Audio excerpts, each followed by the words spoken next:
நண்பா, welcome to discipline equity trader Tamil. இன்னைக்கு நம்ம என்ன பார்க்க போறோம்னு பார்த்தீங்கன்னா, நம்ம எடுத்த ரெண்டு ஸ்டாக் தான். இன்னைக்கு ரெண்டு ஸ்டாக் எடுத்தோம், ரெண்டுமே எஸ்எல் ஹிட் ஆயிடுச்சு.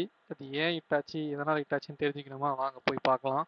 இன்னைக்கு காலைல நம்ம எடுத்த ஸ்டாக் வந்துன்னு பார்த்தீங்கன்னா, காலைல ஃபர்ஸ்ட் ஒரு 20-30 நிமிஷம் நிஃப்டி ரொம்ப நல்லா இருந்தது.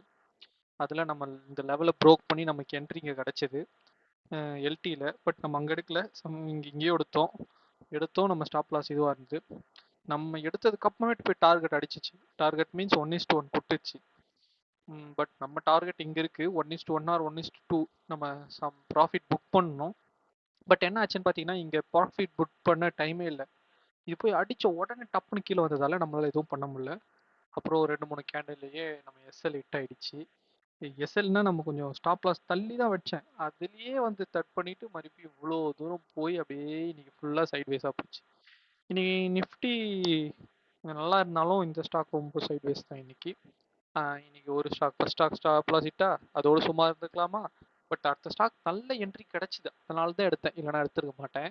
பாருங்க, இங்கே பார்த்தீங்கன்னா எஸ்பிஐ வந்து காலைல நல்ல க்ரீன் கேண்டில் கொடுத்து அதுக்கப்புறம் கீழே பண்ணி இங்கே சப்போர்ட் ஆகி திருப்பி மேலே போய் நல்ல வால்யூம் எடுத்துருதா. இங்கேருந்து நல்லா வந்து இதை உடச்சி மறுபடியும் இதை உடச்சி இங்கே என்ட்ரி நம்ம லெவலே இதுதான். இதுக்கு மேலே கொடுத்ததால நம்ம என்ன பண்ணோம், இந்த இடத்துல என்ட்ரி கிடச்சிது, இங்கே எடுத்து இதை ஸ்டாப் லாஸாக வச்சோம். அதுக்கப்புறமா என்னாச்சு உங்களுக்கே தெரியும், 11-12 மணிக்கு மேலே பேங்க் நிஃப்டியில் என்ன நடந்ததுன்னு. இன்னைக்கு பேங்க் நிஃப்டியில் என்னாச்சு, ஃபுல்லாக சைட்வேஸ் தான். பேங்க் நிஃப்டி மட்டும் மேலே உடச்சிருந்தா அது கூட அப்படியே சப்போர்ட் அதான் இது மூவ் ஆயிருந்தா பேங்க் நிஃப்டியும் உடஞ்சி மேலே போயிருக்கும். பட் பேங்க் நிஃப்டி இன்னைக்கு எல்லா ஸ்டாக்ஸும் சைட்வேஸ் போல, அதனால பேங்க் நிஃப்டியும் ரொம்ப பெரிய மூவ்மெண்ட் இல்லை. ஆனால் இந்த ஸ்டாக்கும் மூவ்மெண்ட் இல்லை. இது வரையும் போச்சு. இங்கே மேபி நான் இது பண்ணிடலாம், பட் வெயிட் பண்ணோம் நம்ம. அது ஒரு நாள் இது பண்ணிட்டோன்னா அதுக்கப்புறமா அந்த டிசிப்ளின் இருக்காம டார்கெட் 1:1 வரணும். 1:1 வரல, வந்திருந்தாவது சம் குவான்டிட்டி புக் பண்ணிட்டு மீதி ட்ரையல் பண்ணிடலாம். பட் 1:1 வரல, என்னாச்சு அதுக்கப்புறமா இங்கே போச்சு. அப்புறம் இந்த லைனை உடச்சி நம்ம ஸ்டாப் லாஸை எடுத்துக்கிட்டு நம்ம இன்னைக்கு நேற்றும் நேற்று 1:1.5 ப்ராஃபிட் ஒரே ட்ரேட் தான் எடுத்தோம்.